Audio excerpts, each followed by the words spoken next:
Oh, right. Okay. We'll just have a chat. Right.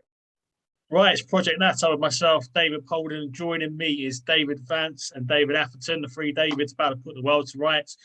So we're talking about Brexit, BINO. So lads, do you think we've got a Brexit, or do you think we've been tucked up? David Vance, what's your thoughts on Brexit so far? I think we've been pretty much tucked up. I don't have any confidence in Brexit anymore. Like so many British people, I totally supported the idea, David, of leaving the European Union and forging our own way in the world. I so much wanted that, and I believe that was right. That was noble, and the British people make their views known. But actually, I have to be honest with you. At this point in the game, we have shown during COVID years we do exactly what the European Union does. We have shown when it comes to Ukraine, we do exactly what the European Union does. We haven't, in my mind, it was maybe a big psyops, just a way to divide people up. We haven't got what we wanted. And actually now from a personal point of view, because as you can gather with the accent, I'm living in Northern Ireland, we never left. So hey, I can with authority state that I think it was a brilliant idea. Maybe it was a scam. The people in charge, the awful Boris Johnson administration, I think have sold us out to a significant degree anyway. Sure, indeed. Do you think the act that Liz Truss is bringing in will be effective? Good question. Yeah, and that's an excellent. I mean, potentially, yeah. But I mean, I'm because I'm in business as well. I'm very aware of the protocol and what that has done between and essentially to actually break up the UK, which I think was the European Union's aim. I mean, sure. It should was never. spiteful. Yes, exactly. Yeah, and so that did essentially cause such a barrier between Great Britain and Northern Ireland that in terms of the inward flow of goods to Northern Ireland, it cut us off. And as you know, we're in the single market anyway, subject to the European Court of Justice and all that. So if Liz Truss does it, it would be very interesting, but I'm not sure exactly what she'll do, because with this government, it's all noise. Oh, we're gonna deport all these people to Rwanda, and then no, we've said we can't do that because the European Court, blah blah blah blah.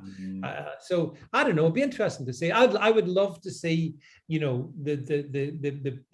don't see the protocol ripped up. That's what I'd like to see. And United Kingdom, four proud nations together as a United Kingdom. I'm a unionist because I despite Nicola Sturgeon, I believe in the UK, but we've been cut off. We were cut off, and something has to happen. But there's high politics involved in this one, I can tell you, from a local perspective, and I think from a Westminster one as well.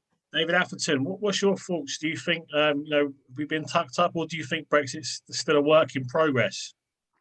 Well, it's obviously a work in progress, but I'm a kind of an optimistic, glass half full kind of person. If someone had said to me 10, 15, 20 years ago, in 2022, we largely have left the European Union, and we're looking to become and we're by and large most of the mainland is a sovereign country at the moment, I would have thought, you're pulling my leg. So that's a conspiracy theory.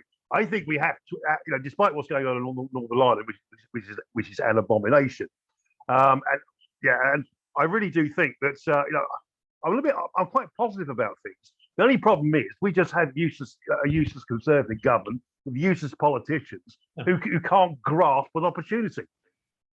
That's exactly the point.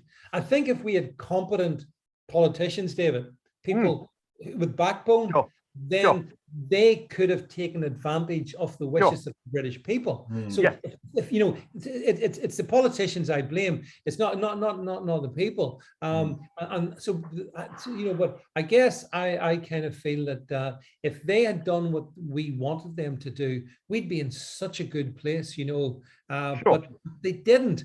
And I'm afraid I'm probably more negative on it than you. Sure, But not I least, can imagine. not least for obvious reasons. I'm still in the single use. I never left. We never left the European Union because we're subject to so much that now for friends in England, Scotland, and Wales, I'm much more happy for all you guys.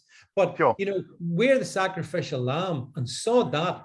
You're on the altar, aren't you? Yeah, Yeah, and that's why, to be honest, as I'm both as you know, and people watching this will know, the big political changes here has been we've had elections, and the DUP, the biggest unionist party, have said, right, unless this is sorted out, we ain't going back into Stormont, and there will be no regional government, which is a good thing. I wish there was no. I don't ever want to see regional governments. I despise devolution, right? But Sure. they have said that's given Johnson and Truss and the rest of them major headaches. So Sure. it's kind of interesting to see it. See how it works out. We obviously wait to see what the government does. But I mean, if the British government asserts its control over Northern Ireland, the Irish Republic government they go berserk. They will. Okay. Yes. So, Well, actually, the other question I want to ask you, David, you know, I think by and large we've all agreed that the European Union was spiteful about the Northern Ireland Protocol. Yeah. Do you think they looked ahead and see where it might end up? Yeah. Yeah. Okay. Yeah. They knew. So, yeah. They knew exactly okay. what they were doing. Yeah. They were doing something that essentially detaches Northern Ireland from the UK. They knew this would be the effect on it. The bureaucracy, believe you me, if you are importing products from England, Scotland, and Wales to Northern Ireland, I mean, that's really difficult. The amount of bureaucracy, cost, logistical. Yeah. I'll give you a couple of, for instances, for example. Yeah. If you want to buy like tomato plants, right? Tomato plants, go down your local garden centre. Well, you'll not be buying any from England, Scotland, or Wales, because those tomato plants have to get phyto certificates coming across from England. I remember you telling me this before, yeah. But I mean, I could name loads and loads of stuff. If I go on Amazon and want to order some stuff, I'll find lots of like batteries. I don't know why batteries cannot be sent here anymore, apparently, from English suppliers. So David, I think the thing is that the EU knew exactly what it was doing. It planted a time bomb, a sort of an economic time bomb, and that's kind of been exploding slowly. And then it's exploded politically because the DUP were put under massive pressure by their voter base, because they're also every town in Northern Ireland, honestly, my local town, you go into it, there's a huge big banner and which says this town does not accept the Northern Ireland Protocol. So there's a democratic but the EU knew what they were doing. The EU is spiteful and wicked to the core, and you know you can see that big time. I mean, the people voted for Brexit for many different reasons, right? You know, whether it's to do with jobs, you know, the economy, or even you know, immigration, for example, is one of the biggest ones. Now, Richard Brain, he came up with a solution to the migrant crisis a while ago, and he was saying what we should do is when they come over, we shouldn't keep them on the UK mainland. We should ship them out to South Georgia, in the Southern Atlantic. So this 7,811 miles away, and process them out there. So to act as a deterrent. What's your thoughts on immigration, David Atherton? What do you think of what's been happening with all these boats and whatnot? Because we're supposed to have taken back control of our borders, haven't we? Start of a 10. No conferring. How long have you got on the tape? I'll tell you. You know. Right. Okay. I'm sorry. The fox has seen the rabbit on this one. I'll tell you. I am so disgusted at the way the government has handled immigration ever since. You know, I'm apoplectic with rage. You know. My solution, I'll tell you what my solution for dealing with the migrant crisis is. You reduce the budget to on the border force by X%, and with the money that you save, you advertise for volunteers. Volunteers. preferably ex-service people, Army, Navy, and what have we. Yeah. And they're the people who are going to be manning the border force boats, and they will be ordered to send the so and so back to France. And and if the French start kicking up a fuss, the Royal Navy is ordered to go in there and have another Trafalgar or a Battle of the Nile if need be. Let's go sink the fleet like we did at Brest in 1940. I'm so angry about this. I'm so angry about this. We really do need. I've seen a lot of your posts, David. robust. I've seen a lot of your posts, David, on Twitter with these paedophile hunters, and they're catching a lot of them are people who have just come over and they've been here like 3-4 days and whatever. And I'd love to have a chat with you about that, on a separate thing. But I mean, that just shows you, we don't know who we're letting in. None of these people have come over, none of them have been processed. They could be absolutely anybody. Sure. We've got thousands of them, absolute thousands. As you know, I'm in the security industry, and I speak to people that are in the working in hotels and stuff like that. And they tell me they're working in, I think, like a place like the Premier Inn and stuff like that. They've got a contract with the government. Yeah. And basically, what they do is they're there just to sit on particular floors, and one being a female floor. So what they do is they section off the hotel. So the majority of the hotel is all men. But then they'll have one floor which will be for the women and children. But they have to have security on that floor because the women are getting sexually harassed. It's an absolute nightmare from what I'm hearing from. So, they're not the type of people really, ideally, that we'd want in the country either. So, these people. I'm sorry. If you are a person who fraudulently enters the country by throwing all your documentation abroad, and lying to the immigration people the reason that you're here about your circumstances. Oh, I'm gay, I'm this and whatever. I'm sorry. These are not the type of people that we need in this country. Did you read about in the Ukraine? In Sweden, Ukrainian women at this camp were told not to wear short skirts or provocative outfits. And there was also another hotel, I think in Malmo, whereby all these Ukrainian women and children were put up in a hotel, and Arab and Somali men were banging on their doors at 3 o'clock in the morning, 5 o'clock in the morning. Can you let me in? This was the door to their room. It wasn't sort of doors to the hotel. It was doors to their room. These people are savages. I'm sorry, these people are savages. Yeah, tell it like it is, mate. Yes, that's the thing. David Vance, what have you thought of the government's stance on immigration and how they've been dealing with it? So do you think it's all a load of talk? It's pathetic. This government does not take controlling our borders in any regard seriously. It appalls me. I actually did a live stream on Monday of this week with a guy called Steve Laws, who has been very active down in the southern coast, documenting, all the boats coming in.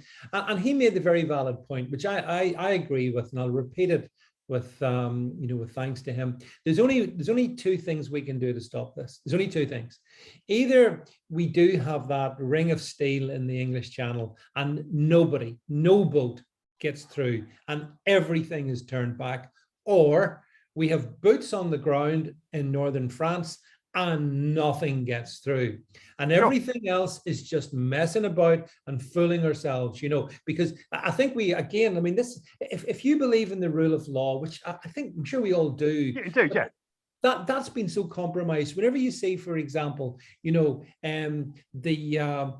fact that there is this tsunami of illegal immigrants coming across, escorted in by the Royal Navy, by Border Force, by the RNLI. Then red carpet. I know exactly.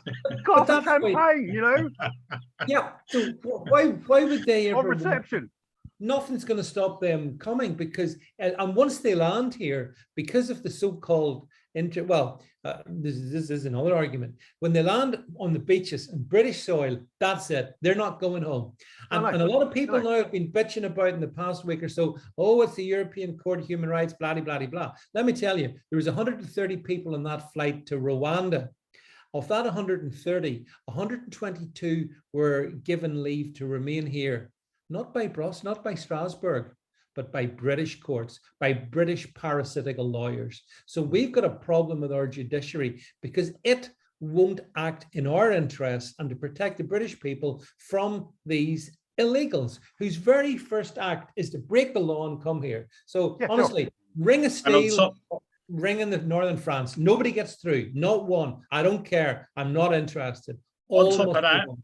we've got the government have also they've said they will accept. I think it was 1 million from Hong Kong. Yeah. Yep. If that's right. I think the number's right. Yeah. So they're they're taking 1 million from Hong Kong and also the refugees from Ukraine. So I don't think they quite grasp the idea of controlled immigration today. Well, the other thing about Rwanda, which amused me, is as part of the deal that Priti Patel did, apart from the fact that we can't get anyone over there, but we've committed. Yeah, we're taking them, Rwandans, and not just any Rwandans, but those who are the most vulnerable, namely psychologically disturbed Rwandans. So what could possibly go wrong with that, I ask you? Come on. They sort of turn up at Heathrow Airport with 2 heads, Yeah, bring them in. Come on in. Come on in. Maybe are you a rocket, a scientist, potential NHS worker? But this is for both Davids. My sort of view has changed over the past few years. I used to think it's just incompetence on the part of the British political system, but I don't think that anymore. I think the British political system plays lip service to people like us who want to have our borders controlled. They don't. But it's only lip service. They don't give a toss. This country is being changed demographically in ways that is horrific. Steve talks to me about some of the things happening, and I'm not living in England, but a lot of the English towns and whatnot are being radically transformed, David. And the face of Britain has changed and will change for the worse. 2070, exactly. we are going to be a minority in our own country. Yeah. Agreed. And the politicians could stop it and they won't stop it. So what does that tell you about the politicians? Well, they're complicit in that. A friend of mine, Christian, he's Romanian and his dad's a bus driver. He lives in London and I was talking to him. I said to him his dad was a bus driver in Romania. And I said to him over a beer one day, I said, how did your old man end up out here driving a bus? And he actually said to me that the British government was advertising for bus drivers in Romania and they would pay to resettle them here and give them a job. So they're proactively looking, rather than training their own people, and train their own people, whether that's, bus drivers, nurses, doctors, whatever the job, they're proactively seeking people from overseas to fill these positions, rather than train their own people. It's sickening. Well, no, what was it? Well, there's 5 million people, 5 million people of working age 18 to 65, who are receive most of their money from the state. As in payments, 5 million. We don't need all these foreigners to come. We've got our own people that can do the work. Yeah, we could. But think of the diversity.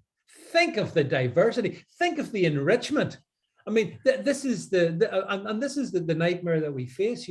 Our own country is being sold out. The British are being sold out by successive British. I mean, it's not just this one; it's been previous ones as well.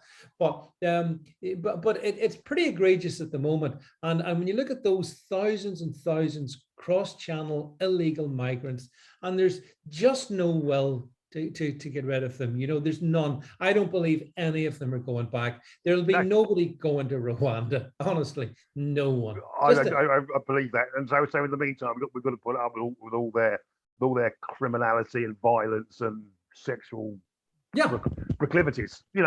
Exactly. 30,000 came in last year. So far, 84 have been caught by pedo hunters. 84. Some have been here as little as 2 weeks. They thought the person was grooming the person when they were in a camp in Dunkirk. You see, it's just taking the piss, isn't it? Yeah, it is. The thing is, the government have no interest in Brexit. I think today there was a meeting today. I don't know if you saw this today in Parliament. I think there was only 4 Labour backbenchers that turned up for a discussion on Brexit, and there was no one from the Liberal Democrats even showed up. So it doesn't.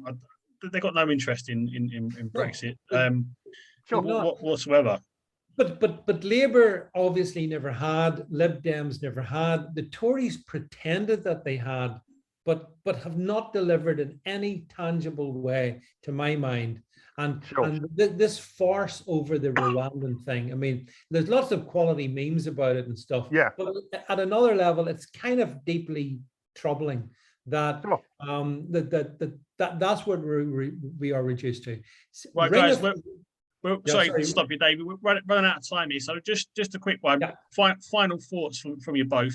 Where do you see Brexit going? Do you think we'll get the Brexit that we voted for, or do you think we're going to end up essentially rejoining the European Union? Because I don't know if you saw there was Gerald Batten, who's a former leader of UKIP. He stated if they really wanted to leave the European Union, the way to do it would have been to get rid of the 1972 European Communities Act. Once you revoke that, then we leave under our law, and then we can negotiate. And we've seen they've left us in loads of European legislations and regulations, whatever. The European Court of Human Rights was an eye opener for people recently. Do you think they're slowly going to drag us back in, or do you think we'll get Brexit? David Atherton, do you start with you? What do you reckon? I'm always the optimist. I think any political party or there's any movement for us to return to the single market and or the EU, I think will be met with the most vicious of backlashes. Okay, fine. I don't mind if we have another, it took us what, 30, 40 years to get a referendum on leaving after one of the 1970s. We can go back in after we've had another referendum in 30, 40 years' time again. In the meantime, we have to give it a generation to see how we get on outside the EU. I think the EU will implode at some time in the not too distant future, maybe 10, 20 years' time. I think much of the pressure will come from internal conflict, from immigration. But I can just see the metropolitan elite and everything else nagging away, gnawing away at the corners here, and leading us one way or the other. I don't think that will happen because I think even then, I think you'd probably see some very angry people in this country. You're very optimistic, Mr. Vance. Yeah. What do you reckon? Yeah, let me be the voice. Well, you see, here's the awful truth. I don't care. I don't care. Brexit is so 2019. We had our freedoms taken away in 2020. The Britain became a tyranny under Johnson when people were told to stay in their homes. When all the crap about COVID we've had for the past 2 years imposed by a tyrannical government. I care about my freedom. I want to be a free man. I want to do what I want, go where I want. I'm not, without taking experimental gene therapies, without masking up like a slave. Those things are the things that concern me. So curiously enough, in the past couple of years, there have been a certain realignments going on within the political matrix. And there are people I know now who would have been probably Remainers, right? And they have kind of dropped that baggage, and they're not that bothered about it because they think it's important that we, for example, never ever again be put in the position we have been in the past 2 years. And I'm kind of in that camp. So you know what I mean? It's not that I'm discounting what David Atherton said, and I clearly want the UK to be sovereign and to be absolutely removed from every aspect of the European Union. But again, I just think that the political class, they're playing a game. As far as I'm concerned, they're playing a game. The Conservatives are playing a game. Tories, Lib Dem and Labour are the same. And really, it's not about Brexit. It's not about leave or remain. It's about freedom or tyranny. And I'm in the freedom camp. And I'm afraid on that basis, all my energies are in that zone. And yes, I hope, as to go back to the very beginning when we talked, I do hope Liz Truss maybe delivers against her words, but so often with this government, it's about words. Boris Johnson, a globalist puppet, and the rest of his awful regime. To hell with all of them. I want to reassert our British sovereignty, which is the sovereignty of you, of the three Davids here and those watching. It's the people's sovereignty that counts, and that's what I'm most interested in. And therefore, their arguments of remain and leave, to my mind, they've kind of gone. David, I've got one other question for you on the Northern Ireland Protocol. Obviously, we've agreed that the EU is spiteful. Do you think they looked ahead that it could return Northern and the Republic of Ireland the Troubles again. Was that factored in? You think they were aware of it? Yeah, they don't care. They absolutely couldn't care That's less. my point. That's exactly my point. That's collateral damage that's well worth paying. You know, I keep mentioning the Good Friday Agreement every 5 minutes. Yeah. But that's exactly the point that you both, David. That's exactly the point. They virtue signal, oh, you know, it's so important that we don't go back to the Troubles, to the bad old days, with one hand, and with the other hand, they're but doing we want it really. Yes, exactly. That's it. So actually, you know, there's great dangers here in this country.